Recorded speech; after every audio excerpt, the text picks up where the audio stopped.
Many people, particularly on the other side of the Atlantic, thought that he was going to come over here and batter Carl Froch. People were wondering if Carl Froch was washed up. Washed up? I don't think so.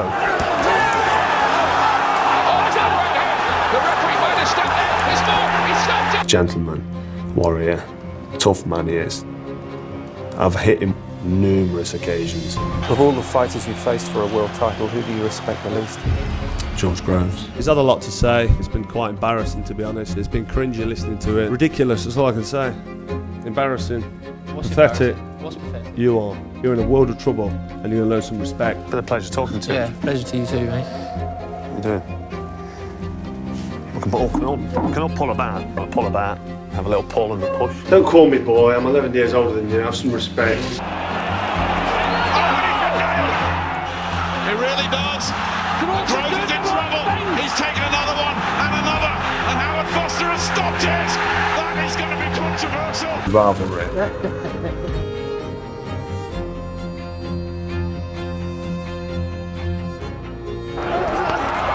Tucks it up and gets it.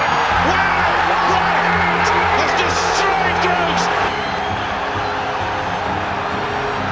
You will not see a more explosive finish than that. Now, there's quite a common misconception in British boxing, and it is mostly pushed by good old Eddie Hearn, and that is that Anthony Joshua brought big-time boxing back to the UK. And it really is hard to argue it. No man has sold out more stadiums for boxing matches than Anthony Joshua. And despite his star power now needing dance partners to really be an attraction that could sell out a Wembley Stadium, for example, we cannot deny that the rise and golden period of Anthony Joshua really brought the casual fans into boxing. But Anthony Joshua's first fight at Wembley Stadium was not in front of 80-odd thousand fans. In fact, I'd go as far to say as it might not have even been in front of 8,000 fans. Because Joshua's Wembley debut was actually on the undercard of the fight which, for me, brought big-time boxing back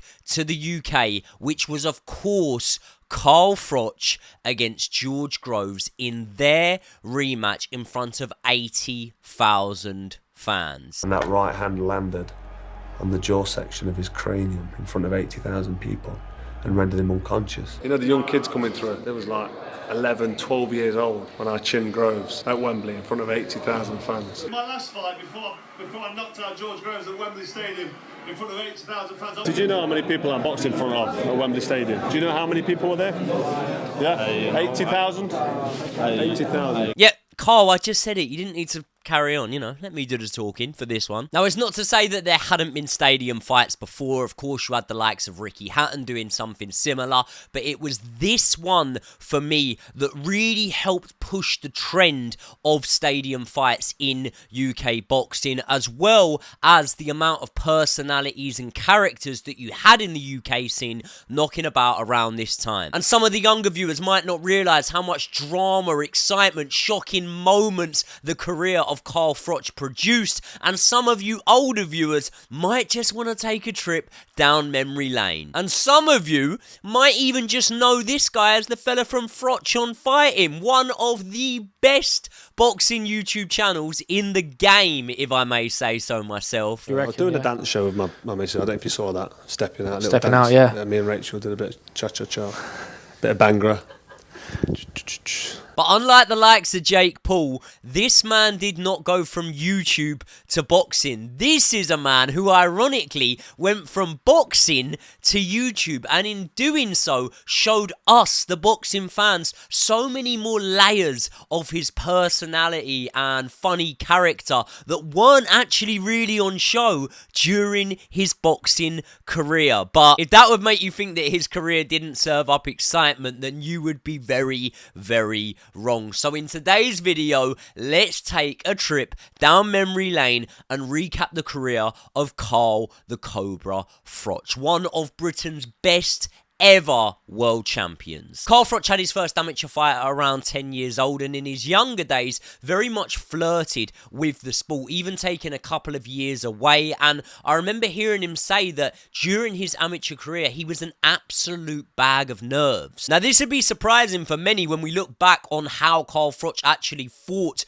during his career, but those nerves got so much so at one point that he even decided to quit boxing, and it was only once being inspired by Prince Nazim during his ascendancy that Carl Froch decided to return to the sport. And upon that return, he picked up 2 ABA titles as well as competing at the 2001 World Amateur Boxing Championships in a tournament where he picked up a bronze medal, and you also had the likes of fellow Brit David Haye picking up a silver medal. And after this tournament, at the age of 24, Carl Froch decided to make the leap into the pro ranks, and it was a really successful start. He stopped 7 of his first 9 opponents before taking on his first unbeaten fighter in Alan Page, who he dismantled within 7 rounds. And it's funny, right, because I don't really remember becoming conscious of Carl Froch until probably 2006, 2007, and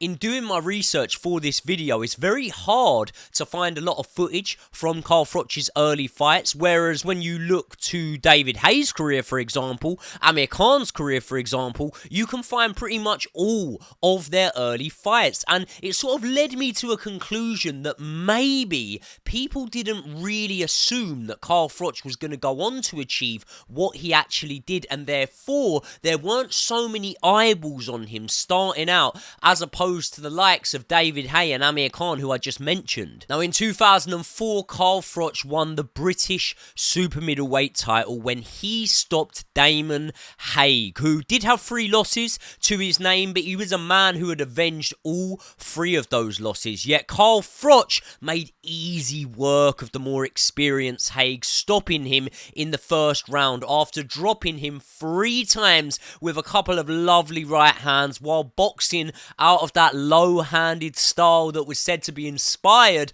by Prince Nazim. He continued his successful run of form, defending his British and Commonwealth titles with 4 stoppages in 5 fights before taking another step up when he took on the outspoken Tony Dodson in front of a packed out Nottingham arena, where he stopped the Liverpudlian in just the 3rd round with a breathtaking left hook to the body that Dodson just could not recover from. A year later, he went on to face veteran fighter and former WBC world champion Robin Reed, who was a big puncher and at the time did have 5 losses on his record, but had only ever been stopped once at the time, and that was to a huge prospect and danger man in Jeff Lacey. And Robin Reed had actually gone the distance with Joe Calzaghe, a man that Froch would go on to target himself. That was a split decision loss, by the way, so to say that Robin Reed was tried and tested would be an understatement. But old Froch, he did not give a fuck, because he walked through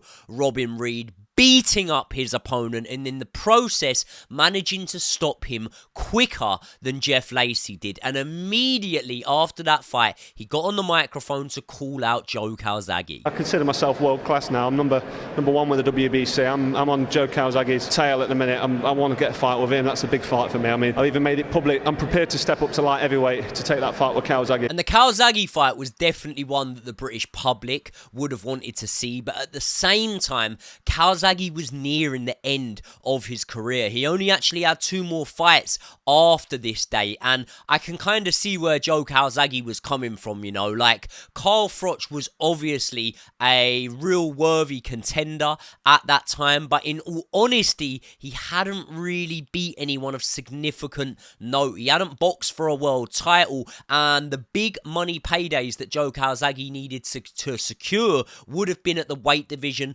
above, where obviously he went on to face the likes of Bernard Hopkins, Roy Jones Jr. So as much as Carl Froch would say that this was a duck, I think this was more of a calculated business decision. And as much as I would have loved to have seen that fight, I do think that Joe Calzaghe made the right choice in that moment. And we have to remember that the Carl Froch of back then was not the same as the Carl Froch of now. He was not as outspoken. He didn't have the same charm and charisma at that stage of his boxing career that we now see from him in his YouTube career. Therefore, he would have been way less of a draw than the likes of a Hopkins or a Roy Jones Jr. So that was the route that Calzaghe opted to take. And as for the fight itself, it's so hard to back against the Welshman, man. If it had have happened, you'd have to maybe edge towards Joe Calzaghe because of the fact that he never lost. But I'm very interested to hear what you lot think in the comment section down below. Who would have won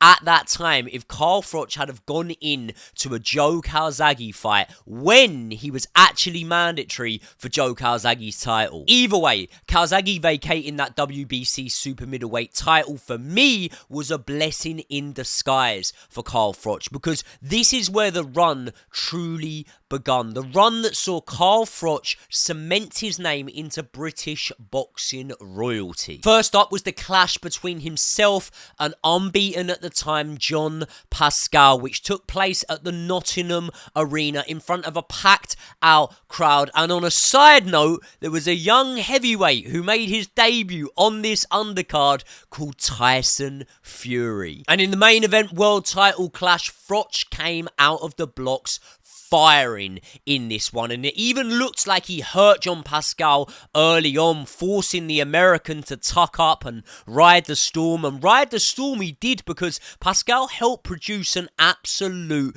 classic, in my opinion. Both himself and Froch landing huge shots on each other, showing great chins and great powers of recovery. However, it was the Brit in front of his home crowd that was awarded the unanimous decision after 12 grueling and hard-fought rounds. And for me, this win actually aged like a fine wine, didn't it? When you look back at what Pascal then went on to achieve in his boxing career, having faced some of the best fighters, having had some great wins, performed well in the fights that he did lose, and even winning a title at the weight division above. Next up for Froch was another well-respected fighter in Jermaine Taylor, who had wins over Jeff Lacey. He had recorded back-to-back wins over Bernard Hopkins, and it was undeniable that he had fought at the much higher level to that point. And this fight literally followed the script from a movie, didn't it? Because Taylor came out looking faster and sharper than Froch. He was countering well and countering often, finding a home for that right hand on multiple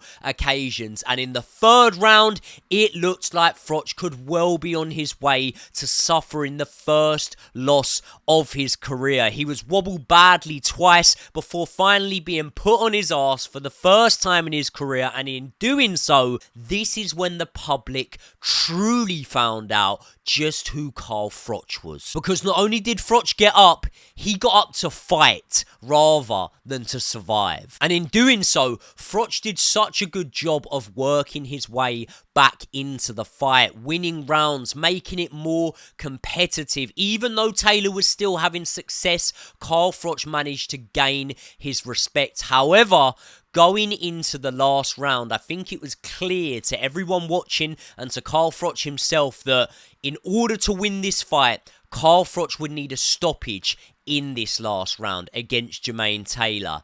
And that is when this happened. A minute 45 to go. Froch! Earl Froch gambling everything. First defense on foreign soil against the former undisputed champ. Froch, does he have it in him? Taylor staggering. They're ready to stop it. Froch catch himself using his jab. Eats a right hand. Another right hand. And he goes down. Oh my goodness. 30 seconds left. Can the former world champion hold on? In trouble. Froch punches and punches. And it's over. England mom. And I'm keeping my title.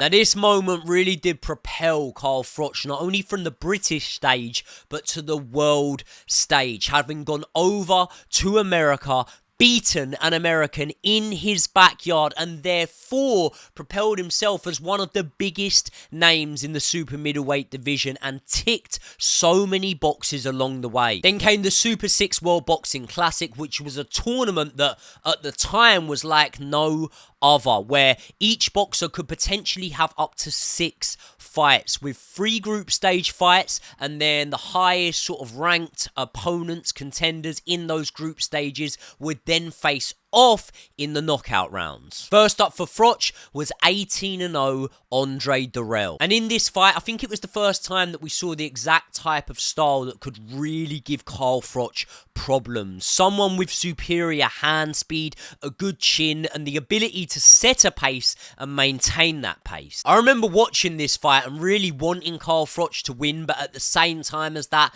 understanding that he was definitely losing the fight. However, you know, if it was back in the day, if it was a 15-rounder, I very much do think that Carl Froch would have been able to have secured a win in that fight. It really did look like he was starting to come on strong, like he was starting to get to Andre Dirrell, but for me, at the end of the 12th round, I almost thought it was a foregone conclusion. I thought that Andre Dirrell had done easily enough within the first sort of 8 rounds or so to be able to get the unanimous decision win. Now, Dirrell was deducted a point during this fight for a headbutt, but at the same time as that, for me, I still had him 3 or 4 points up on my scorecard. However, to many people's surprise, it was the Cobra's hand that was raised at the end of the fight via split decision, and due to the format of the tournament, it meant that Andre Dirrell was not able to get an immediate rematch, which many people, including myself, felt like he at least deserved. But for Froch,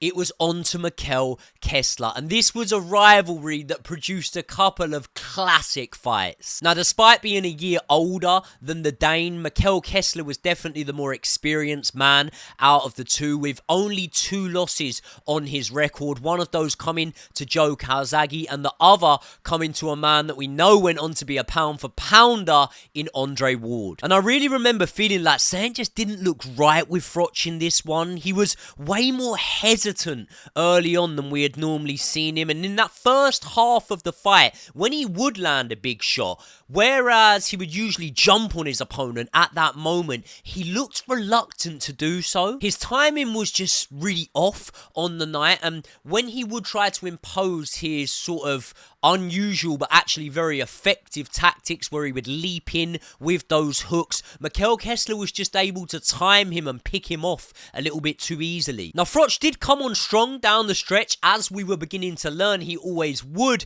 but at the end of 12 rounds, he didn't do enough, and the decision was given to Mikkel Kessler. Next up for Carl Froch was Arthur Abraham, and despite having a loss to his name, that was kind of by a technicality because it was in a fight where he was disqualified against Andre Dirrell. Abraham notoriously punched Andre Dirrell once he had slipped on the canvas and therefore was disqualified, but therefore you could make an argument was still kind of unbeaten. And do you know what? On a side note, right, watching back this tournament as I have done over the last couple of days really does make me realise just what a talented fighter Andre Dirrell was around this time. Like, for me, he deserved to get the win over Carl Froch. He was completely outboxing Arthur Abraham before being fouled and therefore Abraham being disqualified from the contest. So really unlucky Andre Dirrell during this period of time, because under different circumstances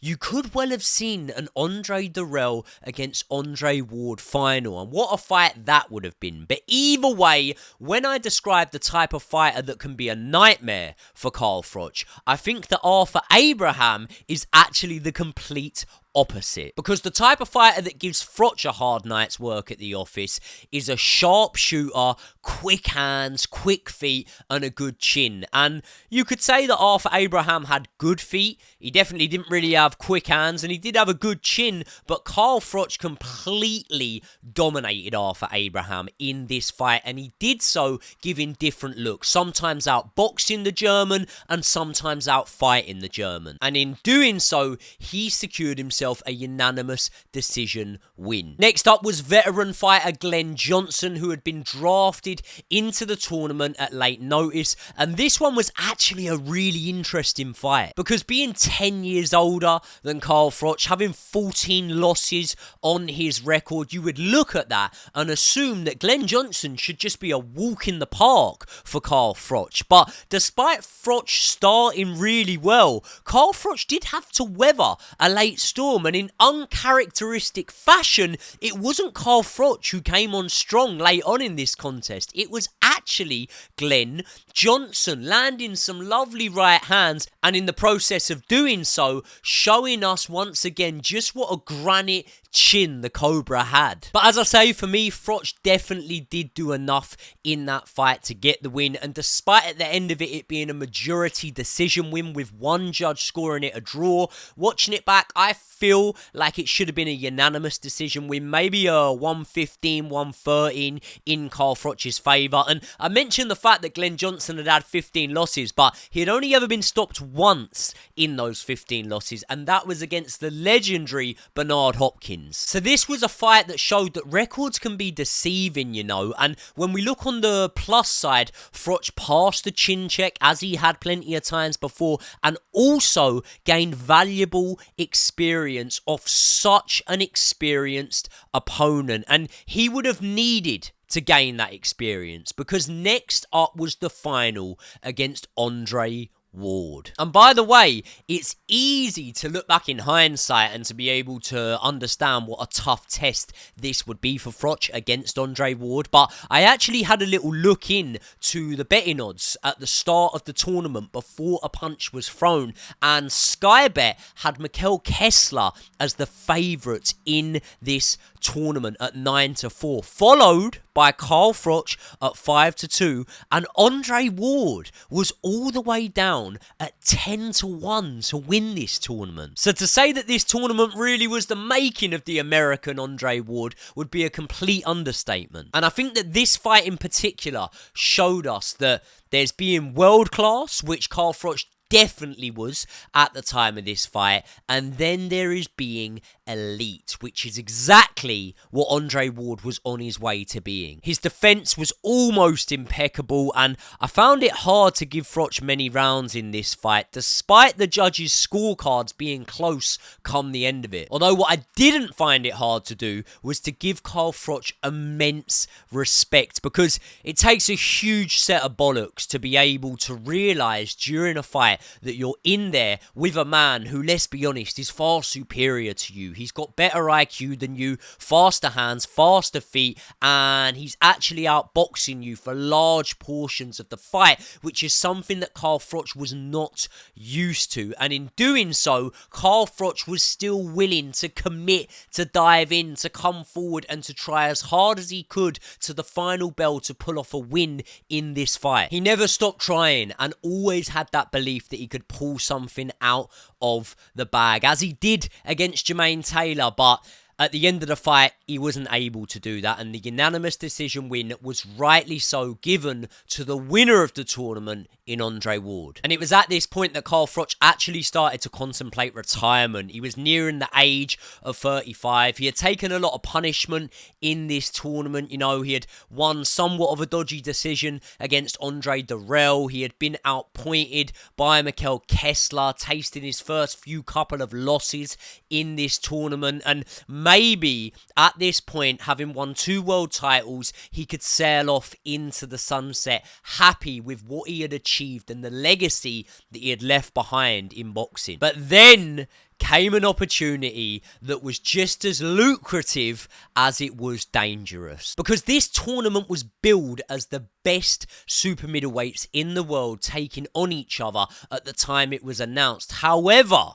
what many people may forget is the man that the Ring magazine actually had rated at number 1 did not participate in this tournament, and that man was 30-0 Dangerman and seemingly unmovable force in Lucian Butte. And therefore it was always assumed that Lucian Butte would go on to fight the winner of the tournament, but I think that Butte sensed that a former two-time world champion who he perceived was probably on the decline in Carl Froch could be a really good name to add to his resume. Now, this would obviously be a huge gamble for Carl Froch, but it was also an opportunity that he just couldn't turn his nose up at, and having left long-term promoter Mick Hennessy and joining forces with a rising star in Eddie Hearn, the fighter and promoter duo rolled the dice. They accepted the offer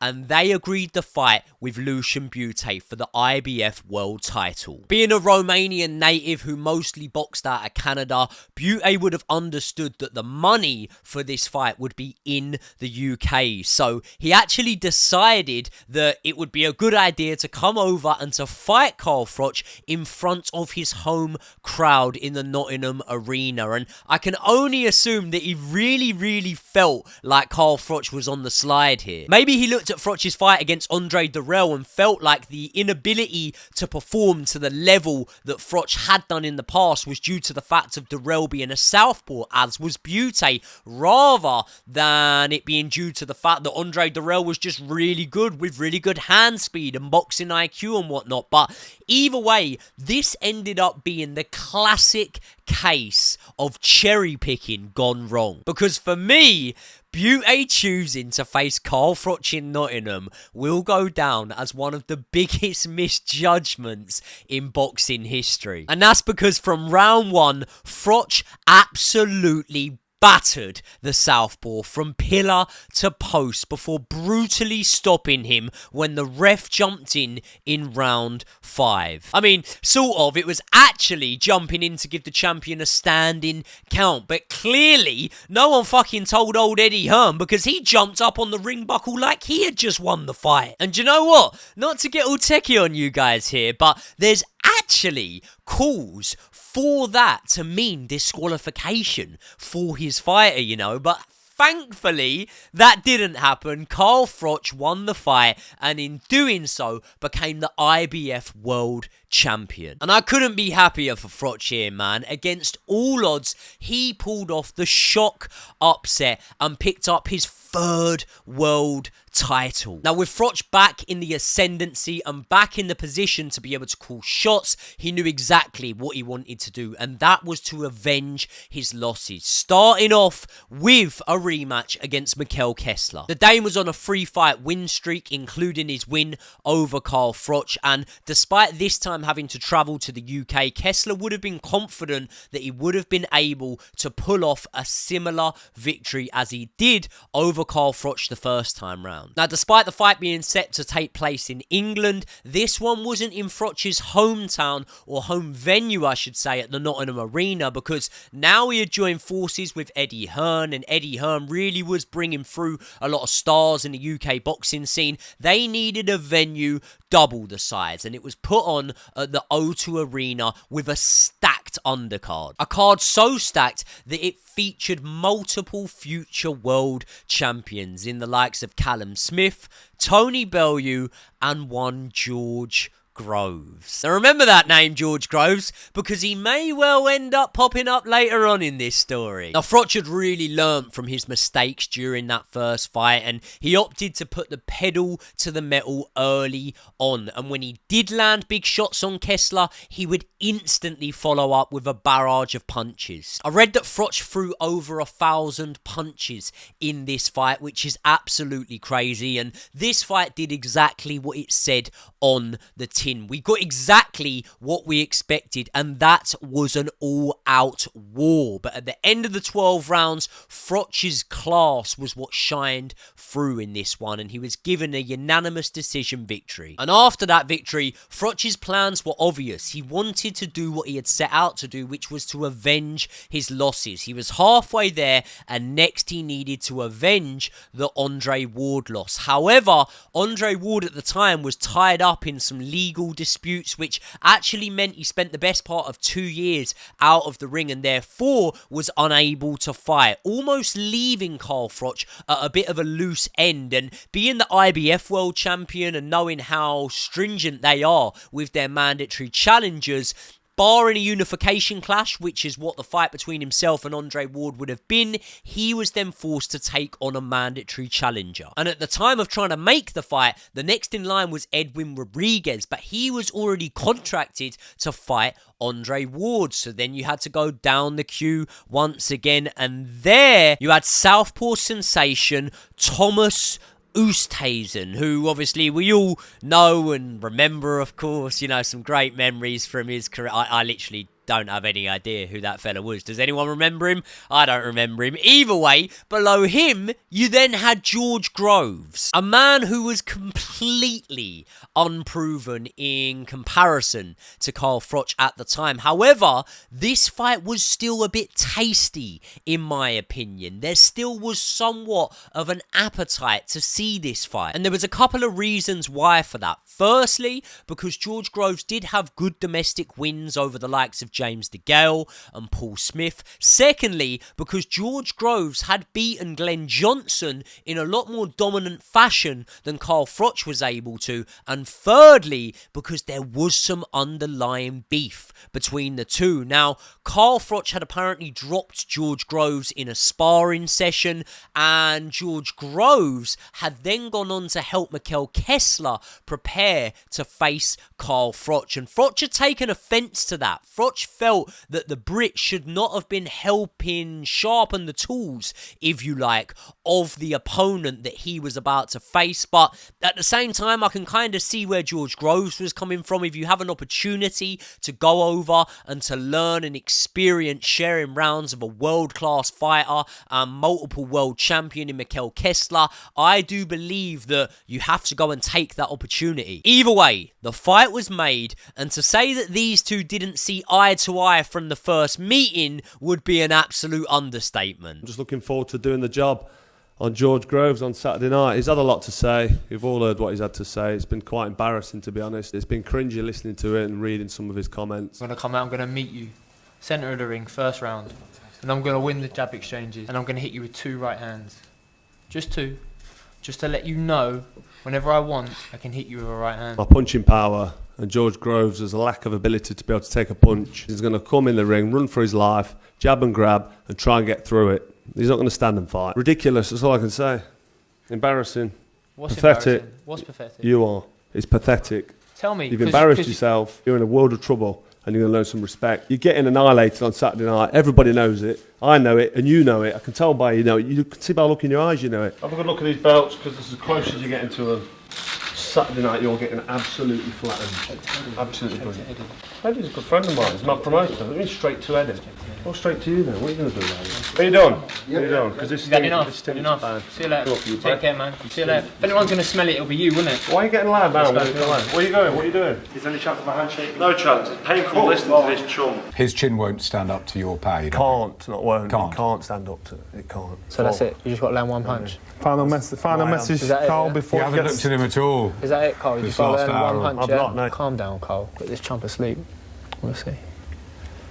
You'll knock Froch out. I will not Froch out. No one's come He'll close to hope to, doing yeah. that yet, George. No, there's people who have come close. It's there.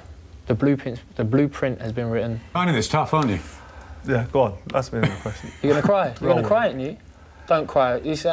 I can hear your voice breaking. Come on now. Johnny, you were saying, What? sorry, excuse. Are you I gonna apologise cry? on George's behalf. He's going to cry. Adam, is he going to cry? Are you okay? What's happening right Are you now? all right? What's happening? What's Don't go. happening right Don't. Eddie's sitting here. He's sitting here, but he can't help you. You can ask for his reassurance now, but whether he storms the ring before the fight's over or not, he can't help you, Carl. I'm sorry. You're going to have to hold it together all by yourself. So to answer your question, Either way, Johnny, I'd have got my hands on you sooner or later. So don't try and pretend that I'm not worthy of this. To answer your chance. question, Johnny, I don't think he deserved it. I'm looking forward to absolutely You don't look demolishing like this you're looking chump forward on to the it. You look like you're on the 23rd. verge of tears.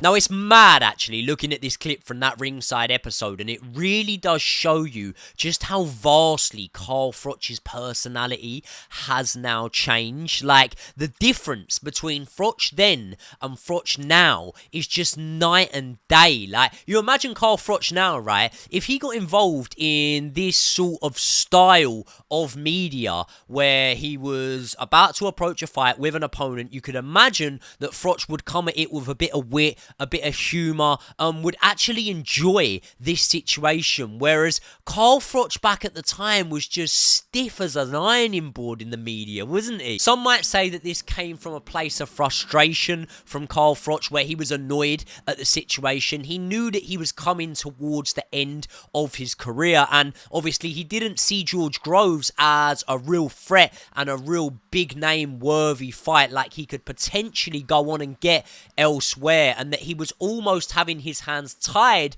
by the IBF and being forced to fight a man who wasn't even the #1 contender. But George Groves very much capitalised on Carl Froch's agitated nature here, and by the time these two entered the ring, Groves well and truly had the Cobra rattled. And that unsettled nature made Froch box on emotions in this one, probably wanting to get in there, get the job done, and get out of there. And in doing so, Froch read the situation completely wrong. And the fast hands and power of those hands meant that George Groves was able to completely batter Froch for the first half of the fight, heavily dropping the Nottingham man in round 1. I remember watching this fight live and being absolutely amazed at the amount of punishment that Carl Froch was taking and the fact that he was still able to fight on. Although around the midway mark of this fight, Froch did start to come on a little bit strong. It started to seem like he was getting his second wind at the same time as George Groves, maybe hitting somewhat of a wall and starting to fade a little bit. That being said, Groves was still doing really well here, you know. He was still landing eye-catching shots. He was still winning rounds. He just wasn't as dominant as he was in those first sort of 1 to 4 rounds. But entering the 9th round, all 3 judges still did have George Groves ahead on their scorecards. But after knowing what Froch did to Jermaine Taylor late on, you just can never write the Cobra off, even when he has been down. And in the 9th round, Carl Froch managed to sustain a barrage of punches on George Groves, which forced Howard Foster, the referee, to jump in to, in his opinion, save George Groves from any further damage. The problem is, the entire boxing community, including myself, probably only excluding Carl Froch, saw this one as a premature stoppage. Listen, Groves was definitely hurt in that moment, I won't deny that, but he hadn't been down to the canvas yet, something that the champion Carl Froch had done in that fight, and he was given the luxury, or the opportunity I should say, of being given a chance to fight on, which George Groves was not. And even if George Groves had of hit the canvas, the fact that he was up on all 3 judges' scorecards meant that there was still a possibility that he could have gone on to win the fight. Groves walked in to the arena being booed and walked out of the ring being cheered, and it was almost a moral victory for the London man. And ironically, when we draw back to the fact that Froch felt that this was somewhat of a nothing fight, the rematch for this one would actually become the fight that the UK boxing fans were most excited for out of any fight during Carl Froch's career. And the decision whether or not to make that rematch was pretty much immediately taken out of Carl Froch's hands once the IBF ordered the negotiations to start for an immediate rematch. Would you like to shake my hand? I'd love to shake your hand. It's been a pleasure talking to you. Yeah, pleasure to you too. What are you doing? We can all pull about a little bit. Do you want to pull about? Have a little pull and a push. And what with the public demand, you needed a bigger venue for this one. It couldn't take place at the O2 again. It could sell out the O2 6, 7 times over, and therefore this one required the use for the first time of the new Wembley Stadium. In front of 80,000 fans. Yeah, alright Carl, I was about to get to that. 80,000 fans, give me a chance. Now, much like the Mikel Kessler rematch, it really did look like Froch had learnt from the first fight. He had adapted and gone back on the error of his ways, being able to adjust, and he started this one so much better than he did the first fight. And the most significant change that the Cobra made in this one was actually opting to box a lot more early on, rather than just looking to brawl with George Groves, which, as we know, being someone that can start fast, could have played into Groves' hands here. Froch knew that he notoriously came on strong later on in fights, so if he could get get to that point in the second half of the fight being a lot more fresh and having taken a lot less damage, then his chances of a Grand Slam finish would be significantly heightened. And Groves didn't box at all bad in this one either, you know. I think that he was sharp, he was calculated, albeit not as gun-ho as he was first time round. And I think what you could see really was that both men had a lot more respect for each other than they initially did, now having shared the ring with each other. And therefore, we really didn't actually get as much excitement from this fight than we did the first one, until this happened. Tucks it up against him. Wow! Right hand has destroyed Groves. You will not see a more explosive finish than that. That shot in the 8th round completely poleaxed George Groves, and despite his best efforts to actually get up off the canvas, the referee made the right call in this one, waving off the fight, and in doing so, having us wave bye-bye to the career of Carl Froch. Well, sort of. Froch flirted with the possibility of a Las Vegas showdown with Chavez Jr., or maybe a passing of the torch type fight with the hard-punching middleweight at the time, Gennady Golovkin. But ultimately, he did decide to retire, and much like Tony Bellew, to sail off into the sunset, never to be heard again or seen again around boxing events and in the media and stuff like that. No, I'm joking. He didn't disappear from boxing. First, he started off in punditry, but then taking somewhat of an unusual step, especially for former world champions,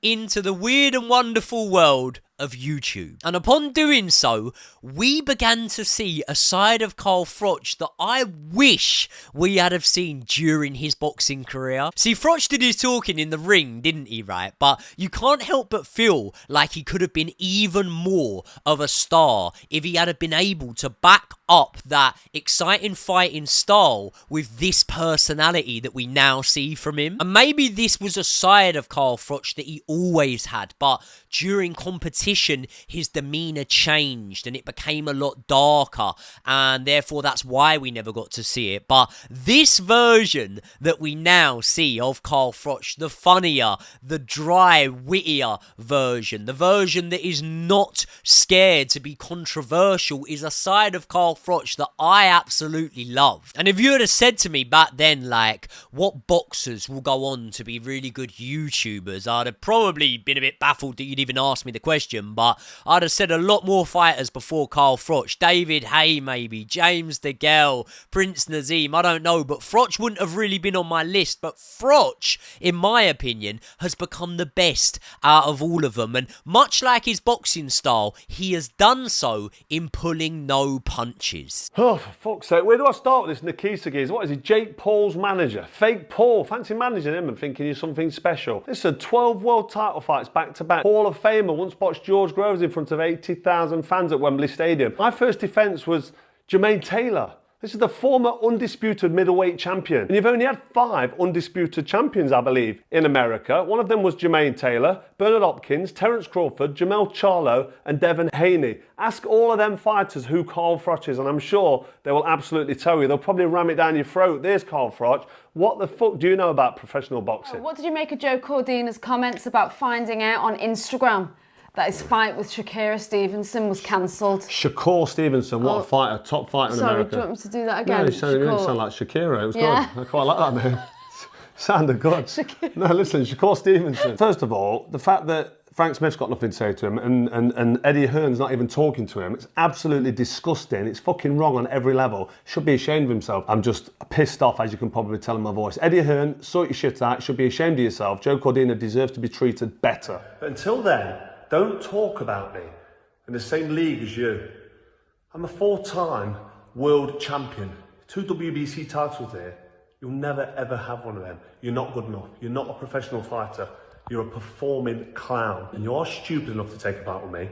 When this right hand lands on your chin, it will put you into fucking orbit and knock that stupid barnet off the top of your head. As you can see from these clips, Froch really doesn't give a fuck, does he? Like, he'll go for anyone and he doesn't care. And in doing so and taking this sort of unfiltered approach, he really is a contrast in the world that we see nowadays, where everyone needs to be so censored and so careful about what they say. And that is why, in my opinion, the average man on the street will be way more drawn towards Froch on Fighting, Carl Froch's YouTube channel, than a lot of other channels. In a nutshell, he cuts through the bullshit and he says what's on his mind. And despite the world having you believe that that's not what people want to see, trust me, that is what people want. So for those of you who aren't already, I'm guessing most of you are, but I will link Froch on Fighting in the description to this video, because it really is one of the best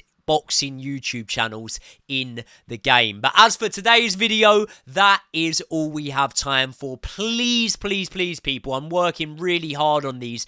It would be an honor for me if you were able to smash the like button on this one, smash the subscribe button if you're not already, and click the bell so that you get notified every time one of my videos goes live. Let me know in the comment section your thoughts on Carl Froch's career, but even more importantly, let me know whose career you want me to cover next. Thanks for watching again, and I will see you all in the next one.